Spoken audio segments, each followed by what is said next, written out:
बोले ज्यादा भजन करने से दिमाग खराब हो जाता है, ज्यादा प्रपंच चिंतन करने से दिमाग खराब होता है। आज तक कोई भजन में पागल हुआ है?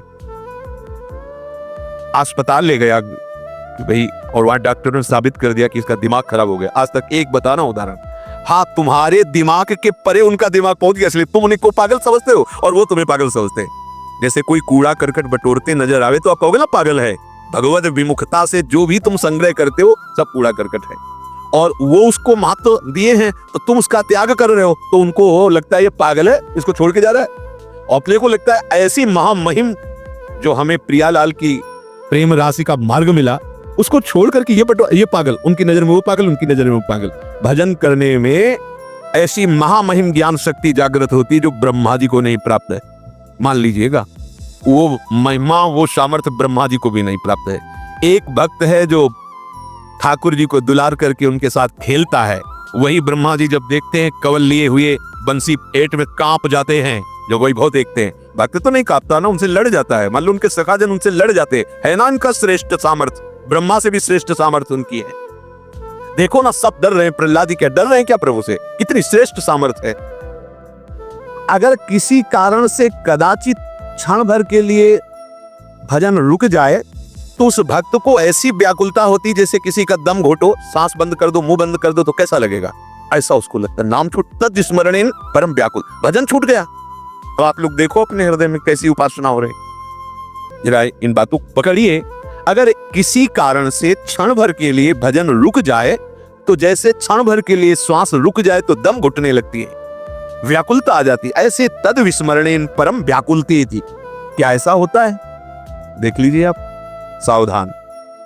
क्षण भर के नाम छोड़ने के लिए अगर त्रिभुवन की संपत्ति दी जाए तो भी वो जो नाम नहीं छोड़ता उसी को महाभागवत कहते हैं, क्योंकि ये सब मायाकृत है। इसको बैठा लो हृदय में। महत्व बुद्धि ऐसी नाम के प्रति होनी चाहिए। सामने वाला व्यक्ति प्रसन्न होगा तो क्या दे देगा? भक्त का चित्त अनन्य होता है। पहली बात, भक्त भगवत आश्रित होकर के निरंतर भजन परायण रहता है और प्रभु के सुख के विषय में सोचता है।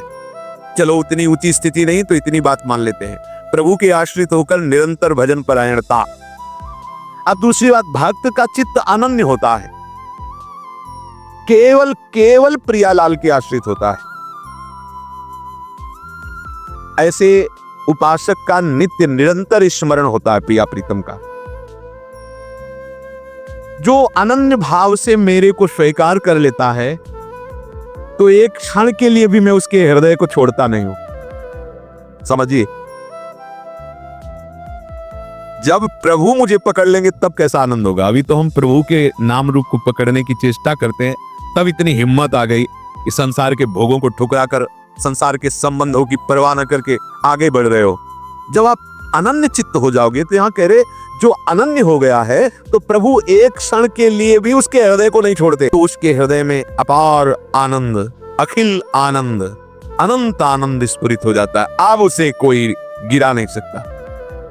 तीसरी बात, वो उपासक सब में अपने प्रभु का निवास स्थान देखता है। सब में प्रभु विराजमान है। समस्त जगत मेरे प्रभु का मूर्तिमान स्वरूप है। कैसा आनंद आता है उस उपासक के हृदय में जो सब में अपने प्रभु को देखता है। नाच उठता है हृदय।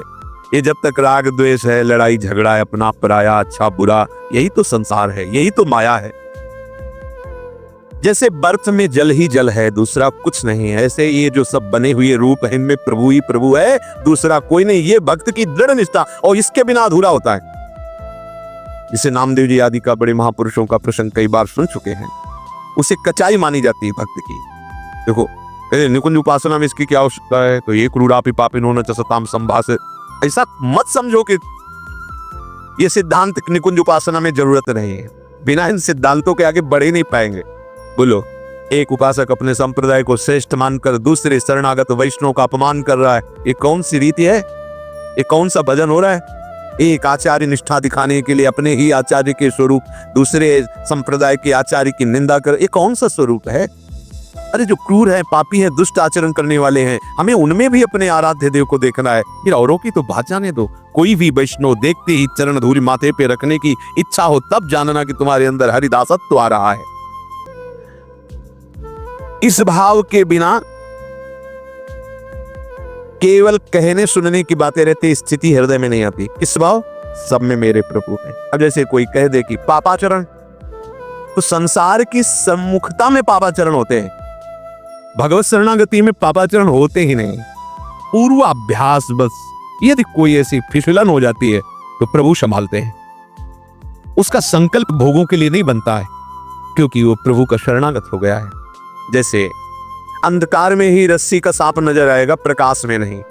ऐसे संसार की तरफ जब हम मुख किए होते हैं तब ये पापाचरण की वृत्तियां बढ़ती हैं, और जब हम प्रभु के सन्मुख होते हैं तो फिर निहाल हो जाते हैं। संसार पीछे हो गया, अर्थात जितनी भी भोगाकर्षण वृत्तियां पापाचरण कराती थी वो सब पीछे। अब सन्मुख प्रभु है, प्रभु की सन्मुखता में पापाचरण नहीं होता है। तो जो हमसे अब हो रहा है वो मेरे प्रभु की प्रेरणा से हो रहा है। ये तीन बातों के बाद तब चौथी बात कही गई। तीन बातें ध्यान रखिए, ये केवल बात पकड़ ली और पीछे की तीन नहीं तो झूठे। पहली, प्रभु की शरणागत भाव को स्वीकार कर निरंतर भजन परायण। दूसरी, प्रभु के सिवा कोई अन्य आश्रय नहीं, एक भरोसा, एक बल, एक आस विश्वास, अनन्य चित्त। जब अनन्य चित्त है, अन्य है नहीं तो पापाचरण कैसे बनेगा। तीसरी, संपूर्ण जगत में अपने भगवान की भावना, अपने आराध्य देव की भावना। अब किससे पाप करेगा? विचार की ये बात अज्ञानी जन पकड़ लेते हैं, कहीं की बात कहीं का। एक क्रम है हर बात की, एक स्थिति है। बोले प्रभु के बिना पत्ता नहीं हिलता, तो मैं जो पापाचरण व्यभिचार नीच काम करता हूं प्रभु कराते हैं। पीछे की बात तो पकड़ी नहीं ना, आगे की बात पकड़ ली। तो प्रभु की ही कृपा से अगर वो हो रहा है तो उनकी ही कृपा से नरक भी बना है, उनकी ही कृपा से दंड विधान होता है, उनकी ही कृपा से भयंकर रोगों की सृष्टि हुई है। आओ इस कृपा का पान करो। ज्यादा चतुराई करोगे तो चतुर शिरोमणि से निकल नहीं पाओगे, वैसे फंसा देंगे। देख लो, ये चौथी बात कही गई है। पहले तीन स्वीकार करो तो चौथी में अपने आप आ जाएगा कि हरि यंत्र की भांति मुझे चला रहे हैं, मेरे द्वारा जो भी भजन साधन हो रहा है प्रिया प्रीतम की कृपा करा रही, मेरे में तो किंचन मात्र सामर्थ्य नहीं है। जल के रस, चंद्र सूर्य के तेज, आकाश के शब्द, पृथ्वी की गंध, अग्नि की दाहिका शक्ति, वायु की धारणा जीवन शक्ति, जीव के जीवन, पुरुषों के पुरुषत्व, बुद्धिमानों के बुद्धि, तेजस्वियों के तेज, ज्ञानियों के ज्ञान, मनुष्यों के मन, सब सामर्थ्य इन्हीं से आती है, प्रभु से आती है। हाँ, सबका मूलाधार, शक्ति का केंद्र प्रभु है। ऐसे अव्यय, अनादि, अनंत शक्तिमान प्रभु को अपना समर्पण करके भक्त प्रतिपल देखता है। वो उसे करवा रहे, वो बुलवा रहे, ये गवा रहे, कहीं अपने को नहीं देख पाता, अपनी सुधि ही नहीं रहती। जब समस्त शक्तियों के दाता प्रभु है तो आप में किंचन मात्र कहीं अपनापन नहीं दिखाई देना चाहिए। अपने में मैं ऐसा बोल लेता हूं, मैं ऐसा कर लेता हूं, मैंने ये किया, मैंने वो संभाला। ध्यान रखना है, बहुत सूक्ष्म बात है, आम के अंतर्गत की। जब सूर्य का तेज उन्हीं से मिला है, सूर्य को, चंद्र को उन्हीं से मिला है, आकाश को जो शब्द मिला उन्हीं से मिला है, अग्नि में जो दायिका शक्ति उन्हीं से मिली है, तो आप में जो कुछ सद्गुण है, जो सामर्थ्य, वो किससे आई है? अरे इन बड़ों बड़ों को उन्हीं से मिली है, तो आपको भी उन्हीं से मिली है। स्वीकार कीजिए। स्वीकार करने मात्र से आपको दर्शन होने लगेगा कि प्रभु के द्वारा मैं संचालित हो रहा हूं, मैं अहंकार या माया के द्वारा संचालित नहीं हूं। तमेव शरणम गच्छ सर्वभावेन भारत, तत्प्रसादात् पराम शांति स्थानम प्राप्स्यसि शाश्वतम। जो बिहारी जो की शरण में हृदय से हो जाता है, सही पूछो, कुछ करने की जरूरत नहीं। कह रहे तत्प्रसादात् पराम शांति। इसीलिए हम सावधान करते रहते, किसी का भरोसा ना होने पावे। नहीं, अपने पास कोई तपस्या बल वृत्ति, साधना बल वृत्ति नहीं है। हम सब केवल एक कृपा के आश्रित हैं। अगर किसी अन्य का भरोसा हो गया, अन्य का आश्रय हो गया तो चूक हो जाएगी। हमारा लोक परलोक गति सदगति जो भी है, हमारी गति मति एकमात्र केवल भरोसा प्रियाजू से, बस। और इसी से बेपरवाह रहते हैं, और बेपरवाह रहिए, यहाँ कभी चूक नहीं हो सकती। हमारे अहम में चूक ही चूक है, और यहाँ कभी चूक नहीं हो सकती। करुणा कर उदार, राखत कछु नसार। इसलिए बात पकड़े रहना। कांप जाना अगर अन्य भरोसा होने की बात आवे कि पूरा का पूरा हमारा तो संविधान ही खत्म हो गया। इसमें किसी भी व्यक्ति का कभी कोई बल आश्रय मत ले लेना, चाहे वो सोने की पूरी महल बनवा दे।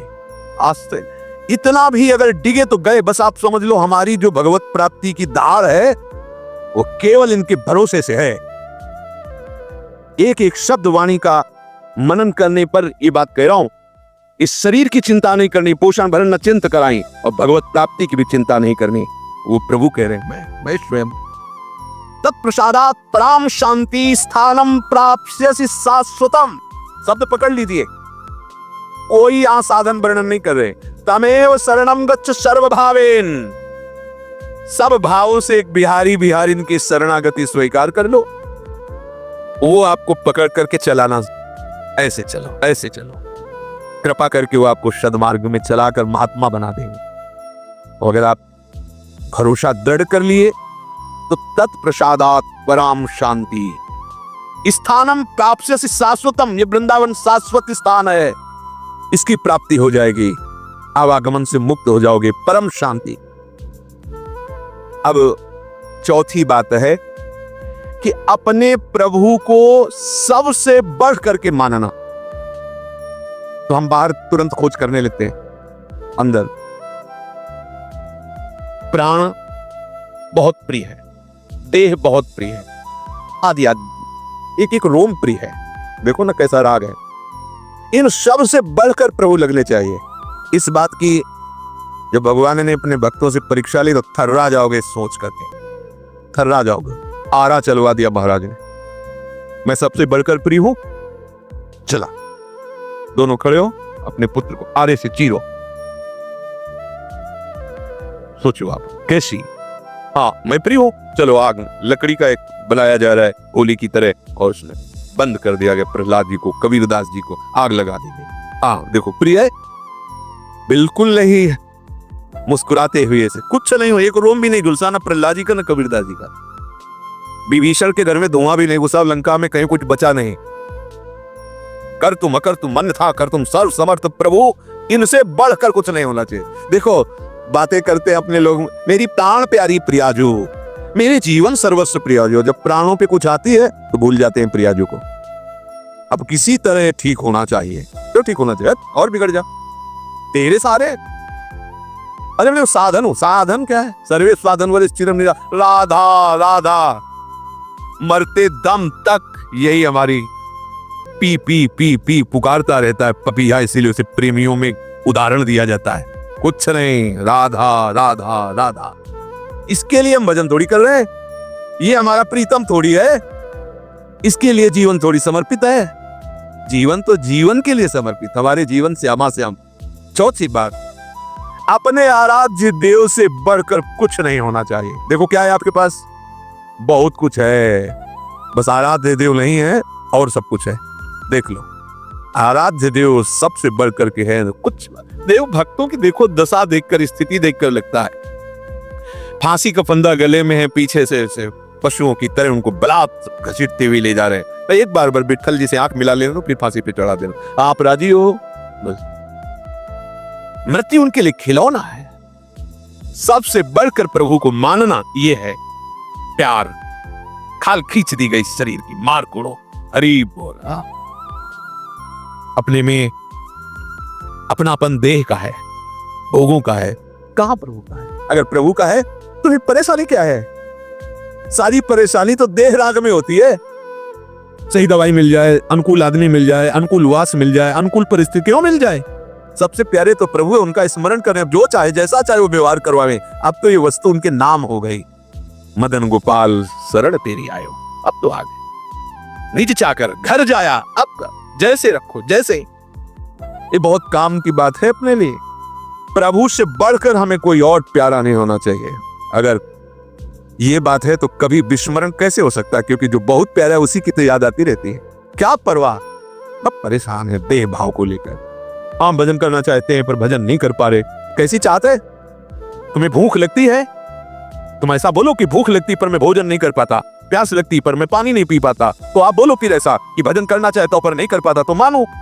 लेकिन भोग भोगना चाहते हो तो भोग लेते हो। भूख लगती है तो भोजन का, और पानी तो पानी, लेकिन भजन तो कैसी चाहत तुम्हारी, केवल व्यर्थ की बातें।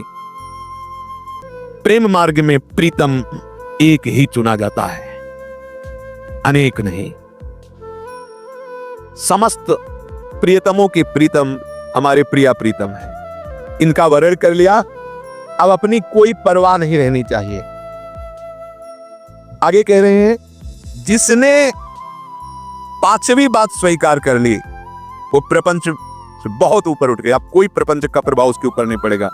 पांचवी बात है अपने प्रभु पर पूर्ण विश्वास करके निश्चिंत हो जाना। ये खास बात आ गई। पर ये एक बात नहीं, पीछे चार और बातें हैं, पकड़ते रहना। क्योंकि अपने लोग क्या है ना कि जो ऐसे कर दी और ऐसे पकड़ के फिर बोलने लगते। आपने सत्संग में कहा था जो कराते हैं सब प्रभु कराते हैं, फिर आप हमें डांट क्यों रहे हैं? तो पीछे और उसकी भी बात थी ना भाई। कोई बात को आप तभी निर्णय करने के अधिकारी हैं जब आसपास उसकी पूरी बात पता हो। आगे की बात नहीं जानते, पीछे की बात नहीं जानते, बीच का शब्द निकाल लिया और आपने सत्संग में कहा था जो कराते हैं प्रभु कराते हैं। तो उसकी पहले की स्थिति पढ़ो, सुनो, उसे धारण करो तो आपको भी हृदय में आ जाएगा आप प्रभु कराते। फिर उस स्थिति में जब आओगे तो कोई अपराध बनता ही नहीं, कोई पाप बनता नहीं।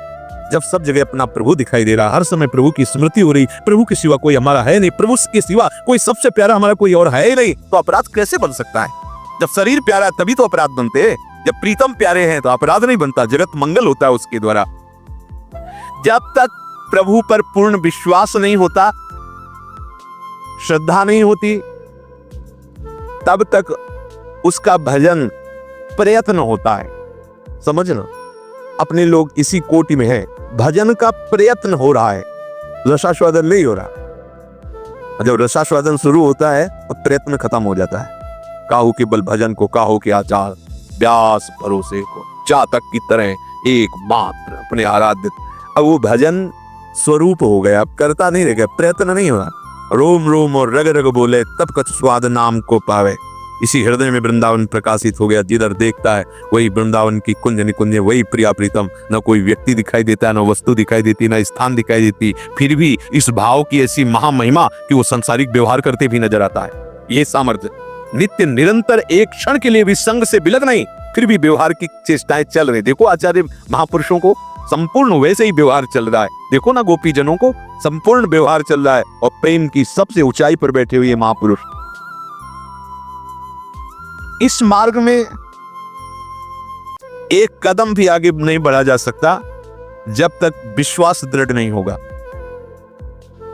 अपने लोग लगता है कि बहुत मेहनत कर रहे हैं, बहुत दौड़ भाग, काफी आगे आ गए हैं, लेकिन पीछे जब मुड़ के देखोगे तो लगेगा जमीन पे ही वही हम उछल कूद रहे, अभी कदम आगे। महापुरुष जन देख रहे हैं। जब तक ये विश्वास नहीं आता तब तक बेपरवाही नहीं आती। बेपरवाही नहीं आती तो कदम नहीं बढ़ते। इस मार्ग की कदम है बेपरवाही। आप न चीने न लाज तीन लोकन की, न वेद को कहो करे, न शंख भूत प्रेत की, न देव जच्छते डरे, सुने न कान और की, दृश्य न और इच्छा। कैसी महामहिम स्थिति, लोक रीति, कुल रीति, वेद रीति, जय हरिवन। अब न्यौछावर स्वामी जी के मुस्कान के ऊपर और वो अनंत उत्साह लिए हुए दौड़ पड़ा निकुंजेश्वरी लाडली जी के चरण सेवन के लिए। अब कौन रोक सकता है? बस बात इतनी ही है, पूर्ण विश्वास, पूर्ण अपनापन। बिना इस विश्वास के भक्ति रंग नहीं लाती। गोस्वामी जी कह रहे, बिन विश्वास भगत नहीं, ते बिन द्रवहि न राम, राम कृपावन जीव सपने लह न विश्राम। विश्वास किससे होता है? बात आई संपूर्ण विश्वास। विश्वास किससे होता है? बोले जो गुरु आज्ञा का पालन करता है। इसीलिए चाहे शिव बिरंच सम होई, गुरु बिन भव निधि तरह न कोई। अगर आप गुरु आज्ञा पे है तो उनकी दृष्टि आप में बदलेगी, उनकी दृष्टि आप में आएगी, और फिर उनकी दृष्टि से निरखि नयन हरि। अब विश्वास हो गया। निकसी कुंज ठाढ़े भये, भुजा परस्परंस, श्री राधा वल्लभ मुख कमल निरखी। कहां से? बोले नयन हरिवंश। अब उन्होंने दृष्टि दी, अब देख रहे हैं, अब विश्वास हो गया। बिना देखे कैसे विश्वास हो? बिन जाने न होए परतीति, बिन परतीति होए नहीं प्रीति। बिना जाने विश्वास कैसे हो जाएगा? हमारा परिचय तो हो। तो बोले वो परिचय कैसे होता है? गुरु आज्ञा का पालन करने से गुरु प्रसन्न हुए और अपनी दृष्टि दे दी। तो नीरख नयन हरिवंश क्या? निकस कुंज ठाढ़े भये, भुजा परस युगल। अरे कितना महासुख, कितने लाडले। ये जो कहा जाता है ना कि करोड़ करोड़ मोक्ष न्यौछावर हैं, ये ऐसे थोड़ी निकलता है। वो मोक्ष पद को ठुकरा कर बढ़े हुए महापुरुष है। अभी तो आप कुछ चंद्र सुख सामग्री को ठुकराने में हिचक रहे हो।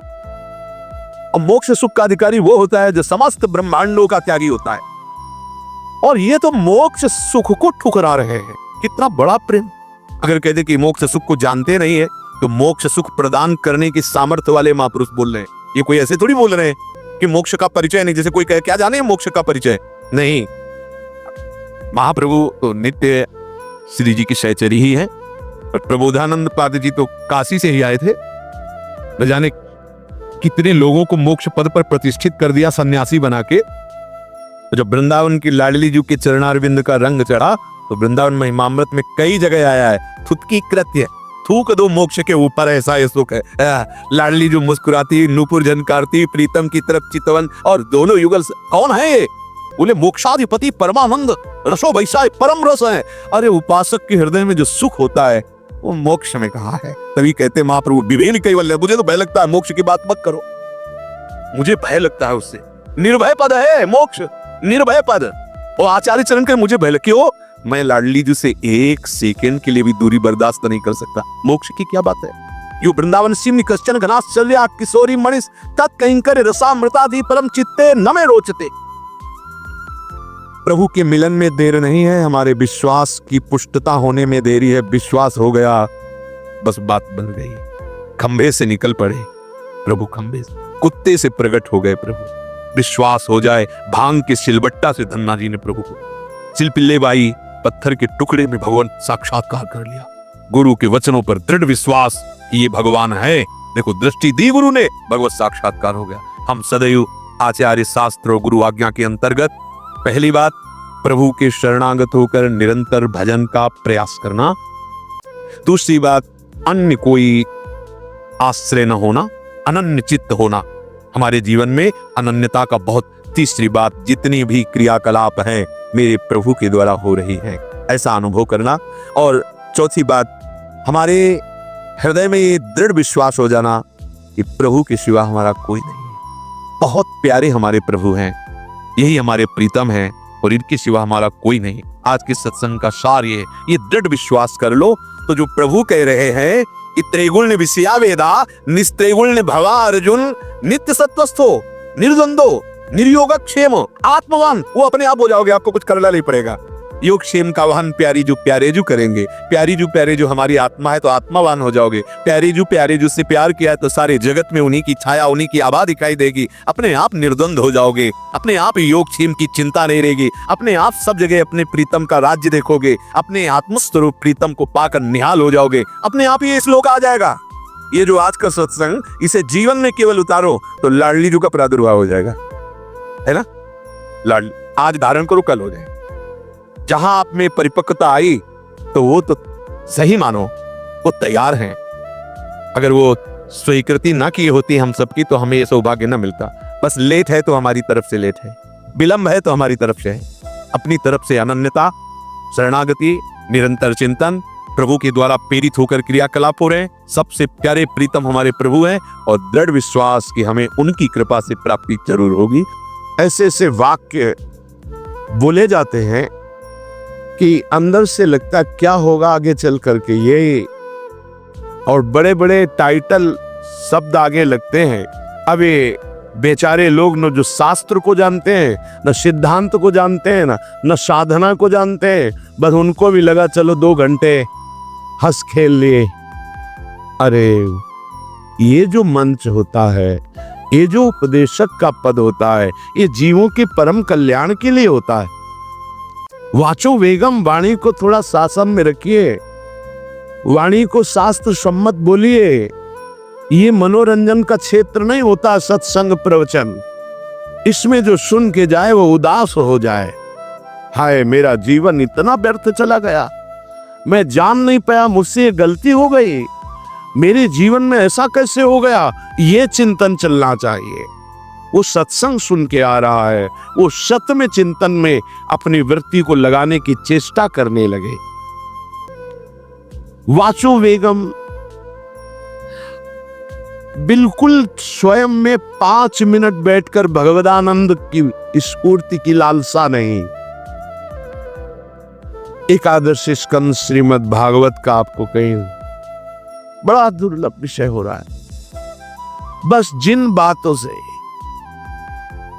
कैसा दृश्य उपस्थित किया जाता है। सत्संग कर बिल्कुल एक तरह से रूप ही बिगाड़ता चला जा रहा है। जहां शरीर राग मिटाने की बात आती है वहां शरीर श्रृंगार, जहां विषय राग मिटाने की बात आती है वहां विषय, जहां चित्त को प्रभु से जोड़ने की बात आती है वहां चित्त को विषय से जोड़ने की बात, धन से जोड़ने की बात, कैसे बात बनेगी? ये शास्त्र संसार के सत्यत्व का भ्रम मिटाने के लिए है, प्रभु में सत्यत्व बुद्धि दृढ़ करने के लिए है। आज का ये स्वरूप वाणी का ज्ञान नहीं है। जब तक आप त्रिकाल संध्या नहीं करते, जब तक आप गायत्री अनुष्ठान नहीं करते, जब तक आप मंत्रानुष्ठान नहीं करते, आप शास्त्रों की बातों को नहीं समझ सकते। ये ऐसा नहीं कि तुम पीएचडी करके और फिर गीता और भागवत और इन शास्त्रों पर नहीं, आचार्य परंपरा है, मंत्रानुष्ठान है, गुरु कृपा है, उनसे और नहीं तो बहकता चला जा रहा है। प्रसंग क्या है? बहकता चला जा रहा है। बहुत श्रवणेंद्री को संभाल करके सुनो, क्योंकि वाणी के वेग को संभाल पाना ये मंत्रवेत्ता की ही बात हो सकती है। याद आ रहा है महाभागवत पूज्य श्री रामचंद्र डोंगरे जी महाराज कन्नौज में गंगा किनारे भ्रमण कर रहे थे। उस समय क्या कथा का स्वरूप, जितने सब समाधिस्थ भाव में सबके आंसू, और आपके सामने ठाकुर जी विराजमान, उन्हीं पे एक टक लगाए आंसुओं की झड़ी चल रही। जो चढ़ा वह वहीं छोड़ दिया और चल दिया। ए परमहंस, अगर हमारे अंदर स्वयं भगवत अनुराग, भगवन नाम जप, मंत्र अनुष्ठान नहीं तो इन वाणियों को समझ पाने खेल नहीं। ये मनोरंजन नहीं, उपदेश। वाचो वेगम जो उपासना के सोपान पर चढ़ना चाहता सबसे पहला है कुत्सितवाद। हरिवंश महाप्रभु यहां वाचो वेगम, वाणी का वेग आता है बोलने का। उपासक को चाहिए मौन के द्वारा इसको संयम मिले। उचित शब्द, अगर कोई बात कर रहा है तो उचित है बोलना तो ठीक, नहीं तो मौन। अंदर से आ रहा मैं बोलूं, उठाओ मजीरा, शुरू करो कीर्तन, 1 घंटा 2 घंटा वाणी वेग समाप्त हो जाएगा।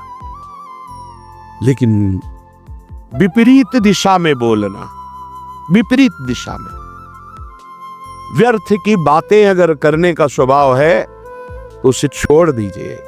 ये आपके जीवन के लिए बहुत घातक है। अगर आप नाम जप करते हैं, मानो हृदय को आप धो रहे हैं, आप प्रपंच की वार्ता करते हैं तो मानो हृदय को गंदा कर रहे हैं। कितना कठिन है नाम जप करना।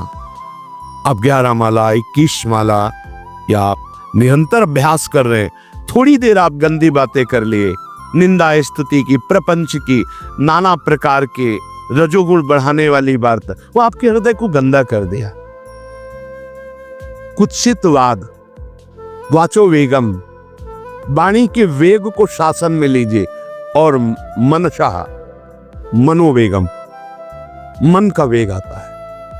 ये देखूं, ये भोगूं, आदि आदि संकल्प विकल्प, इसके वेग को सह जाओ। कुछ नहीं बोलना, सहने का मतलब होता है कुछ नहीं बोलना। मन कह रहा मुझे ऐसा करना है, मुझे ऐसा करना है, मुझे ऐसा, कुछ नहीं बोलना। कुछ भी उसकी जलन जो हो रही है किसी से नहीं कहना, शांत गंभीर, खत्म। पर उपासक क्या करता है? जो कच्चा उपासक है, नहीं नहीं अब मेरे मन में आ रहे, मेरे मन में जलन हो रही, मुझे ऐसा करना है, मुझे ऐसा नहीं। शांत, न बोलना है जो मन में आ रहा है, ना उसकी जलन पर ध्यान देना है। अपने मंत्र नाम उपासना कर्तव्य में लगे रहो, शांत हो जाएगा। इसके शांत करने की युक्ति है, इसे मतलब मत रखो। जैसे एक पागल आदमी रोड में खड़े तुम्हारे ऊपर कंकड़ फेंके, थूके, गाली दे, तो अपने लोग क्षमा भाव से कि वो पागल है, ऐसे मन अभी पागल है, इसके निर्णय पे ना हो। ये क्षण क्षण में बदल, इसको भजन से मतलब नहीं है, इसको क्षण क्षण में नवीन नवीन प्रपंच चाहिए। ये मनशा वेगम, मनोवेगम, इसका स्वरूप यही है। यही बंधन और मोक्ष का कारण है। ये क्षण क्षण में प्रपंच चाहता है, 5 ज्ञानेंद्रियों के द्वारा ये जाल रचा करता है जीव को फंसाने का। जहां हो, जैसी परिस्थिति में हो, बहुत अच्छी परिस्थिति भगवान ने दी, उसी परिस्थिति में भजन कर ले जाओ। परिस्थिति बदलने की जरूरत नहीं है, भजन करने की जरूरत है। भजन कर ले गए तो स्थिति बदल जाएगी, परिस्थिति नहीं। परिस्थितियां कहीं भी अनुकूल नहीं होती, स्थिति अनुकूल बनाई जाती है भजन के द्वारा। स्थिति जीवन में कभी कोई परिस्थिति ही ऐसी नहीं रही जिसमें भजन किया जा सके। जीवन में पूरे, अगर पूरे जीवन के तारतम्य को देखते हैं तो एक कष्ट की वेदी पर स्वाहा ही स्वाहा होता रहा है। जीवन की आहुति केवल कष्ट पर, और आज भी कष्ट भी कष्ट। फिर आप सोचोगे सुख किसे कहते हैं? ऐसे कांटों वाले पेड़ पर ऐसा सुगंधित फूल खिलता है कि जिससे परमात्मा मुग्ध हो जाता है। जीवात्मा नहीं, परमात्मा मुग्ध हो जाता है। वो ये मार्ग है। उस सुमन को लेकर वो अपने श्रृंगार में लगा लेते हैं। सुमन, सुंदर मन, ये कांटों पे खिलता है। जैसे गुलाब का फूल कांटों पे नहीं खिलता, हाँ ये कांटे हैं। हर द्वंद की पीड़ा को सहता हुआ जो उपासक आगे बढ़ता है, तब सुमन खिलता है। उस सुमन को प्रियाजू अपने केश पास पे धारण करती है। उस सुमन को प्रियाजू अपने कर कमल में लेती है। अगर आप सहना नहीं सीखे, मांगे बनी रही हृदय की, ऐसा हो तो भजन हो सकता है, ऐसा हो तो भजन लिख लो आप। मन बहुत चंचल है, इसको हर समय नवम नवम नवम, जहां जैसी परिस्थिति उसी में भजन करके निकल चलो। गृहस्थ में हो, विरक्त में हो, गांव में हो, शहर में हो, जहां जैसी परिस्थिति। परिस्थिति बदलने की कोशिश मत करो, स्थिति बदलने की कोशिश करो। जिनको लगता है परिस्थिति बदल जाएगी तो भजन होने लगेगा, नहीं। भजन होने लगेगा तो किसी भी परिस्थिति में भजन होने लगेगा। भजन नहीं तो किसी भी परिस्थिति में नहीं होगा, पक्का समझ लीजिए। इसलिए मनोवेगम, ये जो मन का वेग आ रहा है, इसको आप सहना सीखो और प्रियाजू पर भरोसा रखो। उनको जैसी परिस्थिति देनी होगी दे देंगे ना, भरोसा रखो। अगर मांग मुख से निकाल दी तो अधूरापन साबित हो जाएगा कि हमको ये खाना पीना, ये हमको पहनना, ये ऐसी परिस्थिति, ये ऐसी छोड़ दो। जोई जोई प्यारो करे सोई मोहि भावे। शांत हो जाओ, मन के वेग को सह जाओ। क्रोध वेगम, महाप्रभु कह रहे कुत्सितवाद विकार है। समस्त विकारों में प्रधान विकार होता है काम। काम से ही क्रोध का प्रादुर्भाव होता है। क्रोध एक वृत्ति है जो आने जाने वाली, स्थायी कोई नहीं है। जिस समय आपके अंदर क्रोध है, इस समय मौन होकर हट जाइए वहां से। तुरंत जाकर थोड़ा ठंडा पानी पिए। प्रभु के चरणारविंद की तरफ अपनी वृत्ति को ले जाने की कोशिश कीजिए। उस व्यक्ति से चिंतन हटाइए जिससे क्रोध आ रहा है। उस व्यक्ति की उस क्रिया से चिंतन हटाइए जिससे क्रोध आ रहा है। हट जाइए। ये क्रोध का वेग अगर आता रहा तो भजन करने पर भी अनुभव नहीं हो पाएगा। एक बार अच्छे से क्रोध आ जाए, अंदर हृदय जल जाए, तो 1 महीने भजन के प्रभाव को रोक देता है पूज्य बाबा के उसमें। फिर आप अगर 12 बार साल में आ गया तो क्या अनुभव में आ गया। इसीलिए 20-20, 50-50 वर्ष हो रहे हैं, कुछ अनुभव में नहीं आ रहा। बहुत सावधान। क्रोध हमारा नाश करता है, किसी और का नहीं। हमारे भजन का, हमारे हृदय के आनंद का, हमारी वृत्ति का बड़ा हल्का स्वरूप हो जाता है क्रोधी पुरुष का। इसलिए क्रोध को सहना है, उसके वेग को सहना है। वाणी के वेग, मन के वेग और क्रोध के। अगर क्रोध के वेग को सह गए तो अगला है हिंसा का वेग। वो अपने आप सह जाओगे, क्योंकि क्रोध से ही हिंसा होती है। हिंसा का वेग, वाणी के द्वारा बहुत हिंसा होती है। ऐसे कठोर वचन बोल दिए जाते हैं जो हृदय को चुभते रहते हैं। बाहर का डंडा लगा है, पिटाई हुई तो 2-4 दिन में ठीक हो जाएगा, लेकिन हृदय में जब पिटाई की जाती है कठोर वचन के द्वारा, तो 10 साल बाद अगर दिखाई दे तो फिर ये वो बोला था, ऐसा बोला था, वो हृदय में घाव बना रहता है। वाणी का हिंसात्मक स्वरूप प्रायः क्रोधी जनों में ही पाया जाता है। अगर क्रोध वेग को सह गए तो वाणी के द्वारा हिंसा नहीं होगी, और मन के द्वारा मलिन हृदय में हिंसा का भाव होता है कि चलो हम वैष्णव में मारेंगे तो नहीं, पीटेंगे तो नहीं आपको, लेकिन भगवान तुम्हारा नाश करेंगे, भगवान बहुत जल्दी, ऐसा भाव मन में, ये भी हिंसा है शरीर के द्वारा। तो ना वाणी के द्वारा, ना मन के द्वारा, ना शरीर के द्वारा। क्यों? उसके हृदय में भगवान बैठे हैं, हमको उनको रिझाना है, हमें निर्दोष होकर भगवत प्राप्ति करनी है। ये हजारों दोषों की पंक्तियां यहाँ हैं। कोई कह दे हम निर्दोष हैं, हमें लगता है कि यही सबसे बड़ा दोष है। नहीं तो अंदर देखा जाए ना, तो क्रम क्रम से धीरे धीरे निर्दोष हुआ जा रहा है प्रभु की कृपा से। कोई जन्म से निर्दोष नहीं होता, वो तो अवतार होते हैं भगवान के। एक पद में था, शरण जिसको ले ली हृदय से लगा, और विषय पंख से धीरे धीरे, क्रमशः विषय पंख से धीरे धीरे उसको हटाया, हित जो महाराज जी के लिए आए। हमारे हृदय को धीरे धीरे निर्विषय किया जा रहा है, और सहत सहत बाढ़े भगत ग्रेतन गुरु हितगार, इन दोनों का मिलान कर धीरे धीरे सहाते सहाते हमें निर्विषय किया जा रहा है। आचार्य चरण, इष्ट देव, गुरुदेव कर रहे, हमको राजी रहना है। जैसी परिस्थिति है, जैसी भी हमें गुरुदेव रख रहे हैं, इष्ट देव रख रहे हैं, हमें राजी रहना है। इससे क्या होगा कि हमारे अंदर क्रोध नहीं आएगा, गुस्सा नहीं आएगा। नहीं, ये इतना बेईमान मन है कि इष्ट देव पे भी गुस्सा कर सकता है, ये आचार्य पे भी गुस्सा कर सकता है, ये परम कृपालु गुरुदेव पर भी गुस्सा कर सकता है। क्रोध वेग से गए तो वाणी और मन और शरीर के द्वारा जो हिंसा का वेग है उससे बच जाएंगे। फिर कह रहे हैं उदर वेगम, उदर वेग भूख। आप लोगों को तो हमें लगता है कि इस वेग को सहना ही नहीं पड़ता। ये जो विरक्त गंगा किनारे घूमने वाले हैं, इनको ज्यादा इस वेग को सहना पड़ता था, क्योंकि प्रायः कभी ऐसे शाम के समय पहुंचना होता जब आप गंगा किनारे नहीं रुक सकते, तो आश्रम। अब वहां पूछ लिया तो पूछ लिया, नहीं पूछ लिया तो राधे श्याम पड़े।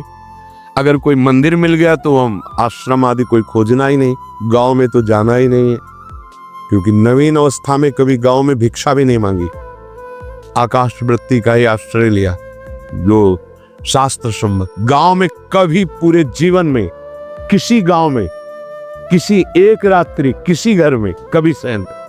गांव के किनारे मंदिर मिला या कोई आश्रम संत जनों का, वहां भूख के वेग को जो सह जाए तो भजन में बहुत रुचि हो जाती है, क्योंकि भजन से चित्त हटेगा तो भूख व्याकुल करेगी, और उसकी व्याकुलता से बचना है तो भजन में लगना पड़ेगा। और आपको सच्ची कहते हैं कि कई कई दिन भोजन न मिलने पर भी शरीर में गंगा जल के कारण कभी कमी महसूस नहीं हुई। जो दूध में पावर है उससे अधिक सामग्री गंगा जल में है। अब वो बहुत से ऐसे नगरों के समीप से गंगा मैया निकली जहां से बड़ी बड़ी फैक्ट्रियों का हो, तो नहीं, बहुत सुंदर गंगा जल, वो तो सुंदर है ही, था, है, रहेगा।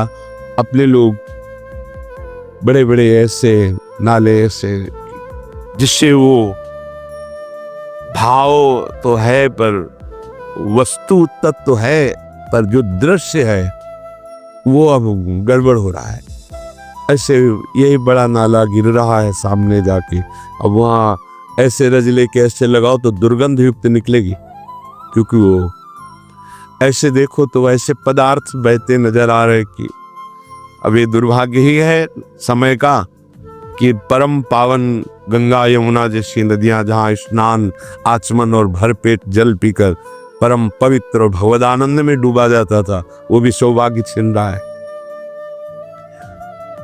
तो अगर सब सुविधाएं तो भी हफ्ते 10 दिन में एक बार इस वेग को सहना तो सीखे।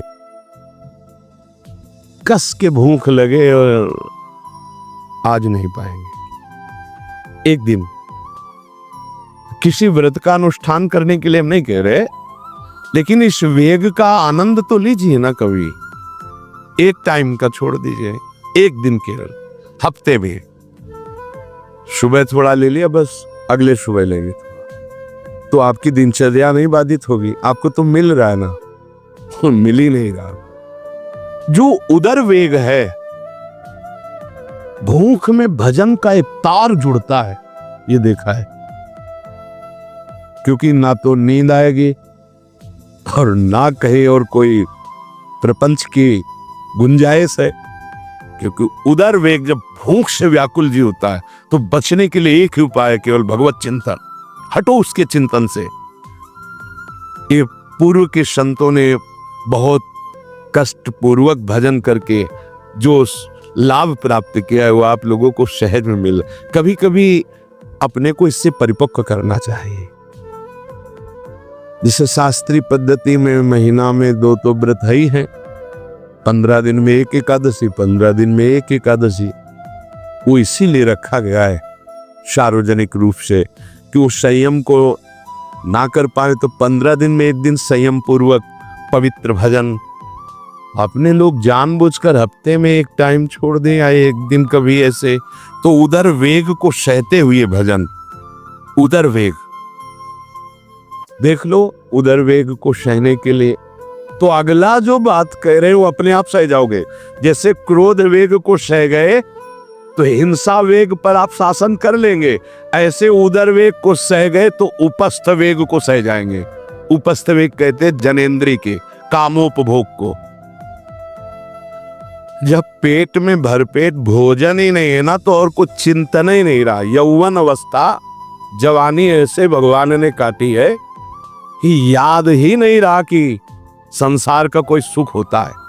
वही एक लक्ष्य ब्रह्माकार वृत्ति कैसे कैसे तत्वबोध हो। बस कठिन से कठिन जहां वैराग्य की भूमिका, वहां कूद जाना, उसी में स्थिति में आने की कोशिश करना, देह राग का त्याग करना, ये युद्ध चल रहा था। बड़ी कृपा है। उपस्थ वेग, इसका जनेंद्रिय का वेग आता है। जो स्कूल में आदतें जिनकी गंदी हो गई बच्चों की, फिर आगे वो संयम में, उनको बहुत बाधा है। कई ऐसी क्रियाओं से वो जानकारियां रख लेते हैं कि जो अपना सर्वनाश करने के लिए पर्याप्त है।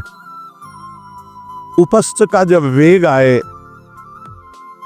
तो सहने की सामर्थ्य उसी की आएगी जो उदर वेग को सह जाता है। पक्का। किसी उपासक को देखा बहुत शरीर कृश हो रहा है, तो पूछा क्यों, भोजन क्यों नहीं करते, आप ऐसे कैसे हो रहे? पहले तो आप ऐसे नहीं थे, आप तो पहले बहुत स्वस्थ थे, फिर क्यों? कैसे नहीं, बताइए क्या?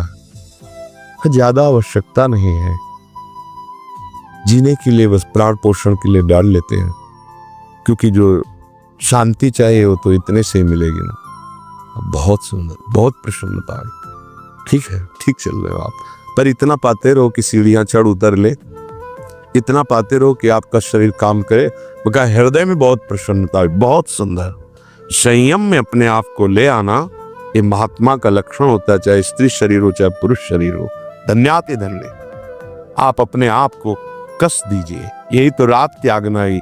जो जवानी में अपने आप को जला दिया वो बुढ़ापे में चमकता है, ध्यान रखना। जो जवानी में उद्दंडता में समय व्यतीत किया और बुढ़ापे में गंधाता है, ये भी ध्यान रखना। गंधाता वो अंदर जो दुर्गंध के पौधे थे ना, वो सब दुर्गंध फैलाते हैं। पूज्य श्री पंडित व्यास प्रसाद जी महाराज जी ने कहा, गृहस्थी में होते हुए भी 40 और 45 के बीच में काम विजयी हो जाना चाहिए, नहीं तो जीवन बिल्कुल बर्बाद हो जाएगा। जो कुछ गृहस्थ धर्म की सेवा है 40-45 के बीच तक हो जाए, मतलब 20 से 25 से ब्याह हुआ आपका, 40-45 तक लड़का बच्चा, इसके बाद अखंड ब्रह्मचर्य धारण कर लो। 40-45 से संयम में हो जाओ तो तुम्हारा जीवन सार्थक हो जाएगा। पूज्य पंडित व्यास प्रसाद जी महाराज। बहुत जरूरी है उपस्थ जनेंद्री के वेग को सहना, पर हर वेग अपने आप में बहुत कठिन है, पर एक दूसरे से इसका तारतम्य है। यदि उदर वेग रसेंद्री को आप शासन में ले लिए तो जनेंद्री को आप शासन में ले लेंगे, और अगर रसेंद्री को शासन में ले लिया तो जनेंद्री को शासन में ले सके असंभव, पक्का। और जनेंद्री रसेंद्री के सब खिलवाड़ चल रहे तो परमार्थ और भगवत प्रेम प्राप्ति तो सब अभ्यास जिनका भगवदाकार हो गया है वो विषयान ग्रहणम तो मुंचन हुआ। जब इंद्रियों पर शासन बाबा ने अपने किया तो 24 घंटे में एक कवल पाते थे। एक कवल, आश्चर्य होता है। ऐसे सामने दाल रोटी सान ली गई और एक कवल जितना बाबा सिद्धासन पद्मासन का से। और जब भगवदानंद ब्रह्मानंद में 70 घरों में एक दिन में भिक्षा में जाते थे, एक दिन भिक्षा। अब वहां गए तो एक कवल तो पाया ना, तो 70 कवल हो गए। विषयान ग्रहणन तो मुंचन हुआ, कोई फर्क नहीं। पर हम क्या होता है कि स्थिति होती नहीं तो सिद्धों की नकल करने लगते नहीं। पहले हम साधक हैं, पहले हमारी इन वेगों पर विजय प्राप्त करने की वृत्ति आनी चाहिए। वाणी का वेग, मन का वेग, क्रोध का वेग, हिंसा का वेग, उदर का वेग और जनेंद्री का वेग, एतान वेगान सहते यस्तु विद्वान। वही शास्त्रों के रहस्य को जानने वाला परमार्थी है जो इतने वेगों को सह जाए। निंदा चास्य हृदयम नोपहन्यात। इसके बाद जब उसकी निंदा हो तो उस पर कोई फर्क नहीं पड़ना चाहिए। इसके बाद जो इन सब वेगों को सह गया है, अब उसकी निंदा हो रही, कोई निंदा कर रहा है तो उसको आनंद पूर्वक सह जाए। ऐसा क्यों कहा है? इसके बाद अगर दोष है, निंदा हो रही, तब तो संभालना ही, ये गलती हो गई आपसे। जब आप दोष रहित है फिर निंदा हो रही तो आनंद पूर्वक आपको उसका विरोध नहीं करना, सहना है। क्योंकि ये सहना बिल्कुल भगवत साक्षात्कार के नजदीक ले जाएगा। देखो, अपमान, निंदा, तिरस्कार, असलियत में हम कैसे साधक हैं इन्हीं के द्वारा परिचय होता है। पूज्य स्वामी श्री अनंग बोधाश्रम स्वामी जी महाराज बड़े महापुरुष थे, जिनको स्वयं करपात्री जी महाराज मूर्तिमान ब्रह्म कह के साष्टांग दंडोत करते, दिगंबर रहते थे, नंग दड़न, केवल गंगा के ही तक थे। वो महीने 2 महीने में और कहीं नहीं जाते थे। एक बड़े वकील साहब थे, वो भिक्षुकों को रोटी दाल ऐसे रोज बंटवाते थे, उनकी पंक्ति में लगने जाते थे। महीने 2 महीने में एक बार पंक्ति में लगते थे जाके, नंग धड़ंग, अवधूत वेश, जटाएं, और जरूर ऐसी चेष्टा करते थे जिससे उनको धक्का मुक्की लगा दी जाए। तो एक दिन गए, लाइन में खड़े हुए, फिर 2 लोगों को क्रॉस करके आगे लाइन में, फिर आगे लाइन, तो जो नौकर डंडा लिए खड़े थे उनका तुम्हें बार बार मना किया, 1-2 डंडे लगे, फिर आगे जाके खड़े, धक्का मारा, पीछे किया। और ऐसा ये महीने 2 महीने में वहां सहने जाते थे। अचानक उस दिन वकील निकले, उन्होंने देखा, अरे स्वामी अनंग बोधास, पता है तुम्हें कौन? साष्टांग दंड। उस दिन से जाना बंद कर दिया। फिर एक दिन गए थे प्रभुदत्त ब्रह्मचारी जी के यहाँ, कहाँ असनी है और कहाँ जोशी, गंगा किनारे पूरी रात चल करके पहुंचे। 2 बजे आवाज लगाई, ब्रह्मचारी। स्वामी जी उतरे नीचे, साष्टांग दंड, बैठे। उनका स्वामी जी 2 बजे रात, हाँ ऐसे मना है, आगे कुछ खाओगे पियाओगे? स्वामी जी, और वो भी परमहंस ब्रह्मचारी जी, बहुत संयमी महाप्रभु प्रभुदत्त ब्रह्मचारी। टीन में कुछ आटा रखा तो बोले स्वामी जी कहो तो रोटी बना दे। बोले हाँ बनाओ। रोटी और नमक ऐसे पाए, जितना टीन में आटा था सब पागल, जो 2-4 किलो जो भी। तो बोले स्वामी जी आटा तो खत्म हो गया। बोले हाँ, भोजन का स्वाद तो साधु ही जानता है। फिर उठे, जूसी से असनी फिर पैदा।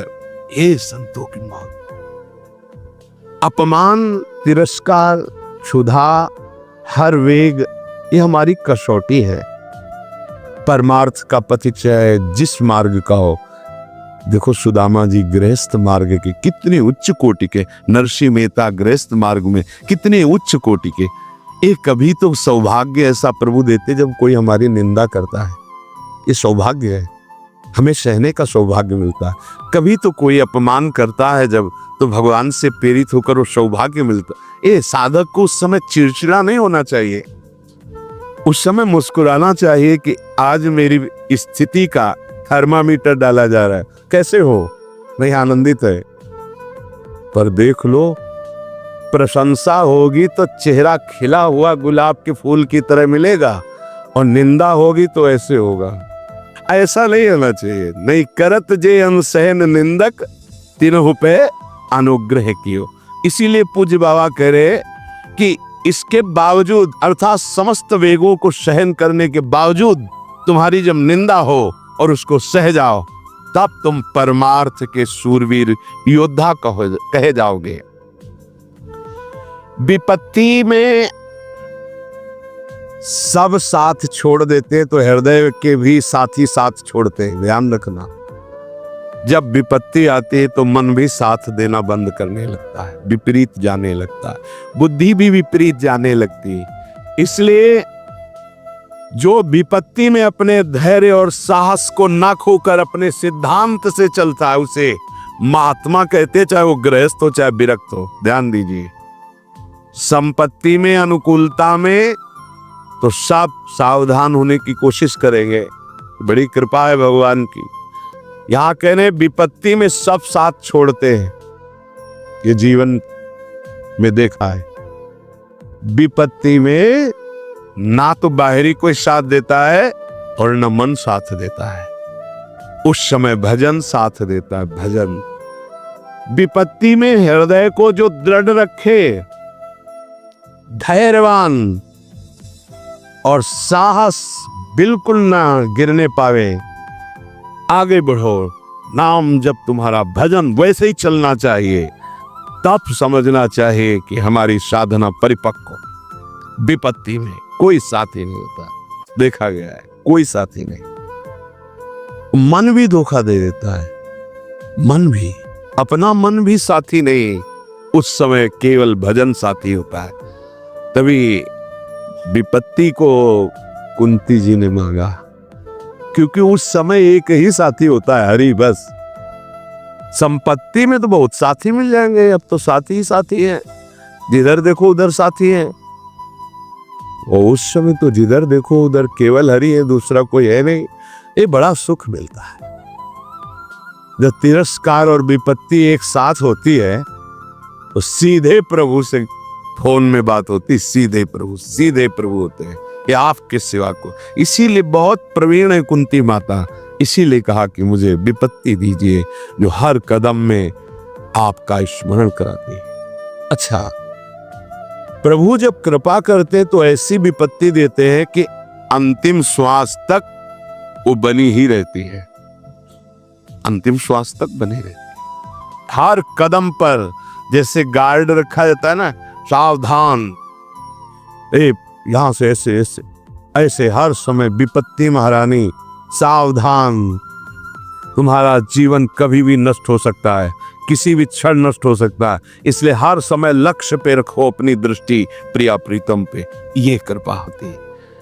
तो उपासक को जब विपत्ति मिले, सब साथ छोड़ दें, मन भी न लगे, तब धैर्य और साहस दोनों को सुरक्षित रखते हुए साधना में समय आया है, परीक्षा आई है, फेल मत हो, धैर्य पूर्वक डटे रहो, निकल जाएगा। ये तूफान है, मन का तूफान है, माया का तूफान, निकल जाएगा, आगे बढ़ो। अगर भूल गए तो इससे बड़ी कोई हानि नहीं होगी। ध्यान देना। सा हानिस्तन महच्छिद्रम सा चांद्र जड़ मूढ़ता यन्मुहूर्तम क्षणार्धम वा वासुदेवम न चिंतयेत। अय उपासक, वो मुहूर्त, वो आधा क्षण जिसमें आप अपने प्रभु को भूल गए, किसी भी प्रकार से अपमान को देखकर, निंदा को सुनकर, विपत्ति के चक्कर, सबसे बड़ी हानि हो जाएगी। आधे क्षण के लिए भी प्रभु को नहीं भूलना। सबसे बड़ी त्रुटि अंधापन, जड़ता, मूर्खता होगी कि उपासक निंदा सुनकर अपमान की परिस्थिति में या विपत्ति में अपने प्रभु को भूल जाए। नहीं, एक क्षण के लिए भी नहीं। ना संपत्ति में भूलेंगे और ना विपत्ति में भूलेंगे। जो उपासक है वो ममता शून्य होता है, इसलिए उसका भजन नहीं रुक सकता। न शरीर पे ममता है, न किसी संबंधी पे ममता है। तो विपत्ति किस पे आएगी? इन शरीरों पर ही तो आती है। विपत्ति किस पे आएगी? संबंधों पर ही तो आएगी। तो उसका भजन क्यों नहीं रुकता? क्योंकि ममता शून्य है। इसीलिए इस ममता पर प्रहार गुरुदेव करते हैं, आचार्य शास्त्र करते हैं। ममता शून्य बनो, अपनी ममता केवल प्रियालाल से। तो भारी विपत्ति में भी हमारी ममता सुरक्षित श्यामा श्याम से, उनका चिंतन चलता है। एक एक कदम पर वो मुस्कुराते नजर आते हैं जब किसी का सहारा नहीं होता, किसी का भरोसा नहीं होता, कोई अपना नहीं होता है। ये जानबूझ करके किया जाता है। नहीं तो संसार में सबके कुछ न कुछ अपने होते हैं। संसार में कुछ न कुछ सपने होते हैं और कुछ अपने होते हैं। जानबूझकर सब सपने मिटाए जाते हैं और सब अपनेपन मिटाए जाते हैं।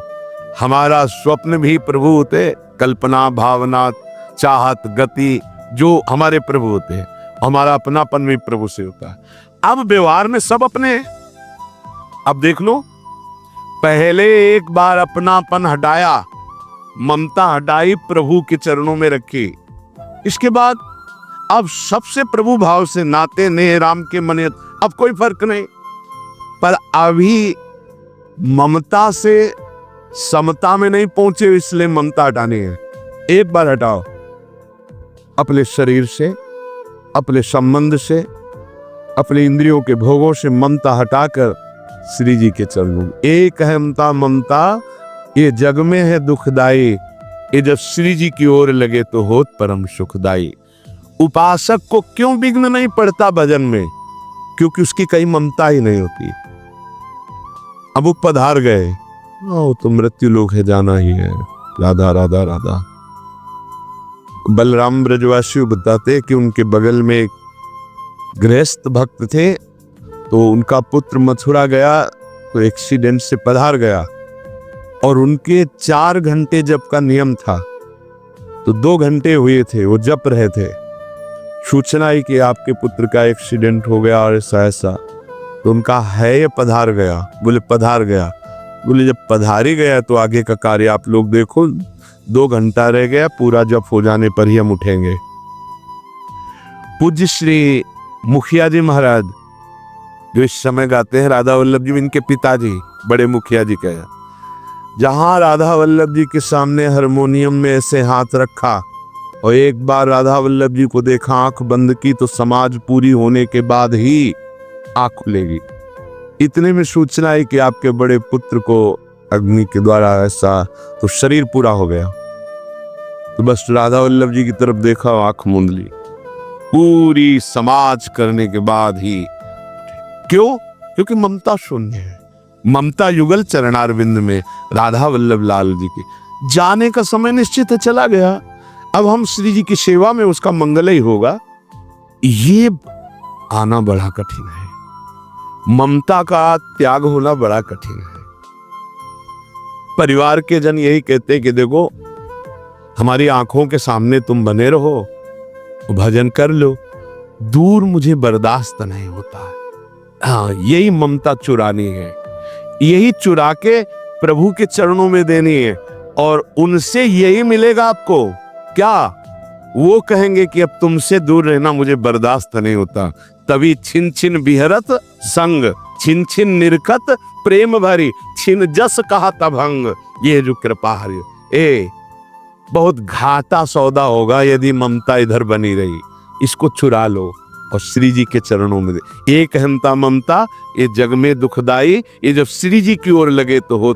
इसका प्रभाव है ममता का। जिससे ममता होती है वो ये कहता है कि मैं आपके बिना रह नहीं सकता, हमें आपकी दूरी बर्दाश्त नहीं। यही ममता मुझे श्री जी में समर्पित करनी, तो श्री जी यही बोलेंगी। ध्यान रखना। आपको सच्ची बताएं, उपासक का मन ही श्री जी के मन को, या श्री जी का मन बन जाता है उपासक का मन। आपकी ममता जब श्री जी में जाएगी तो श्री जी भी यही कहेंगे, कहाँ है भगवत रसिक? भगवत रसिक भगवत भगवत चिल्ला उठते, कहाँ है, कहाँ है? मैं एक क्षण के लिए सेवा में जाती हूँ तो मेरी स्वामिनी चिल्ला उठती, कहाँ है भगवत रसिक? ये जैसे पारिवारिक जनों की मोह ममता में जब बंधे होते तो बर्दाश्त नहीं करती ममता, दूरी बर्दाश्त नहीं करती। बस तुम बने रहो आंखों के सामने, थोड़ा भी आंखों की ओट होना बर्दाश्त नहीं। यही चुराना है हमको जगत से।